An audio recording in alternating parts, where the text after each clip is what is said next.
사랑합니다. 축복합니다. 수요일 저녁인지라 성도님들이 교회 본당에 와서 예배를 드려야 합니다만 코로나로 인하여서 우리는 각자 가정에서 예배합니다.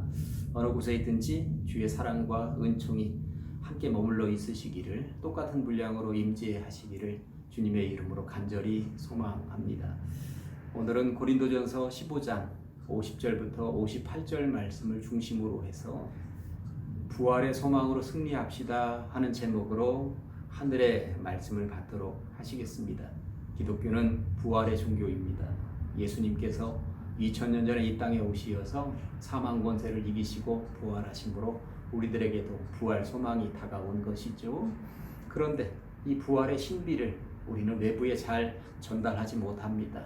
너무나도 비밀스럽고 신비로운 것이기 때문에 전달 능력이 우리들에게 없기도 한 것입니다. 그래서 오늘은 사도 바울을 통하여서 부활의 전달자 되기 위하여 바울은 어떻게 이 비밀을 소개하고 있는지 그 지식을 깨닫고 우리들도 부활의 전달자 되기를 온전히 소망해 봅니다. 첫 번째, 부활은 신비로운 세계입니다.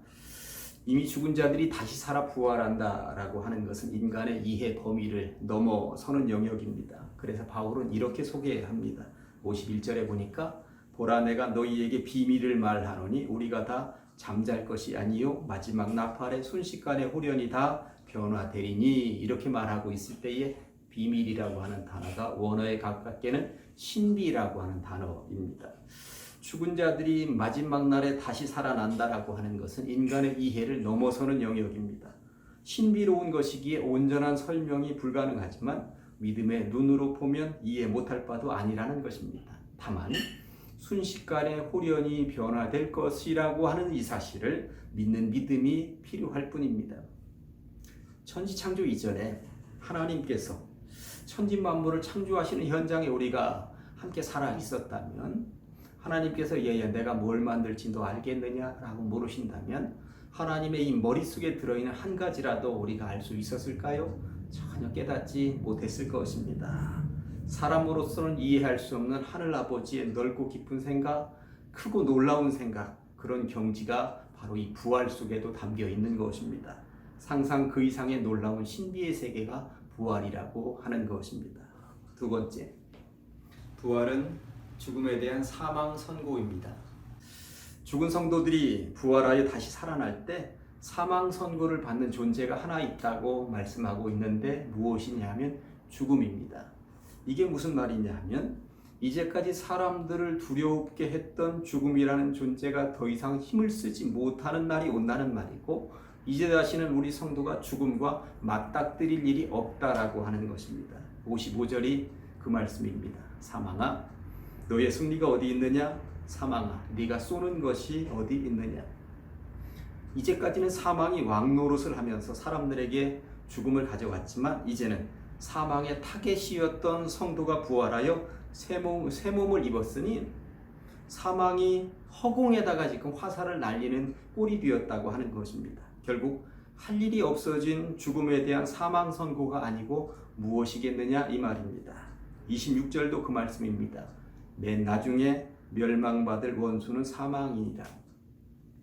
바울은 로마서 9장에서도 비슷한 말을 한 적이 있습니다. 사망이나 그 어떤 것들도 우리를 우리 주 그리스도 예수 안에 있는 하나님의 사랑에서 끊을 수 없다고 선언을 했던 것입니다.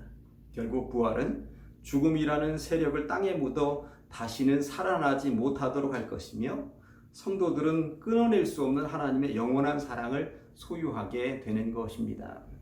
세 번째, 부활은 예수님께서 주신 승리입니다. 이제까지 우리는 죽음 앞에서 너무나도 무력했습니다. 그러나 이제는 아니라는 것입니다.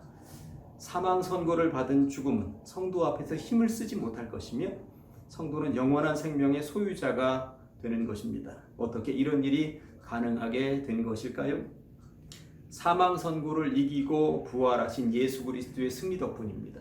57절이 바로 그 말씀을 하고 있습니다. 우리 주 예수 그리스도로 말미암아 우리에게 승리를 주신 하나님께 감사하노니, 그러므로 우리는 58절의 말씀처럼 흔들리지 말고 주의 일에 더욱 힘쓰는 자들이 되어야 한다는 것입니다. 이제 말씀을 정리합니다. 초대교회는 수없이 많은 핍박을 이겨냈고 승리했습니다. 오늘날 우리도 마찬가지입니다. 코로나와 우리네 삶의 영역에 있어 힘들고 어렵게 하는 일들이 여러 가지 모양으로 있겠습니다만은 절망의 상황 가운데서도 승리를 주시는 하나님의 신비에 감사하면서 죽음을 넘어 부활을 체험한, 그래서 흔들림 없이 걸어가는 주의 일꾼들이 다 되시기를 주님의 이름으로 간절히 축원합니다. 사랑합니다. 축복합니다.